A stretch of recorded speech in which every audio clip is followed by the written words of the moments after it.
ইসলাম নিয়ে মুসলিম এবং নন মুসলিমদের মধ্যে একটা ভুল ধারণা রয়েছে, আর সেটা হচ্ছে ইসলাম আরবদের ধর্ম।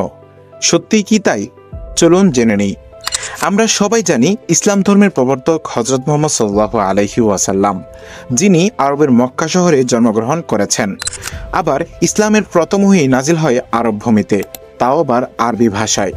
তাই ইসলামের ভৌগোলিক সূচনা আরবি। কিন্তু মহানবী হযরত মুহাম্মদ সাল্লাল্লাহু আলাইহি ওয়াসাল্লাম ছাড়াও 1,24,000 নবী আল্লাহ তাআলা দুনিয়াতে পাঠিয়েছিলেন। তার মধ্যে আরব দেশে জন্মগ্রহণ করেছিলেন মাত্র 5 জন নবী।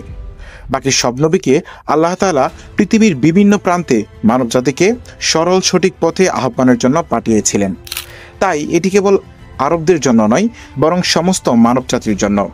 কোরআনের ভাষা আরবি হলেও বার্তা সবার জন্য। কোরআন আরবি ভাষায় নাজিল হয়েছে, কারণ তা সেই সময়কার আরবদের ভাষা ছিল।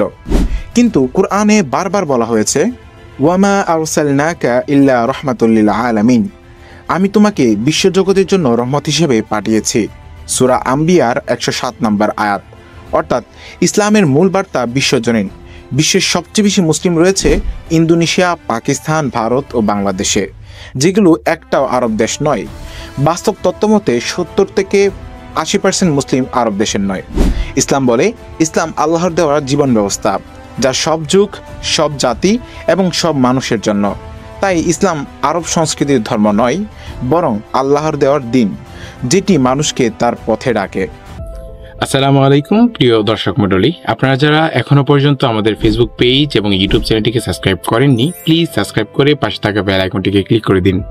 আর যদি ফেসবুক পেজ থেকে দেখে থাকেন, তাহলে অবশ্যই ফেসবুক পেজটাকে ফলো করবেন। ধন্যবাদ।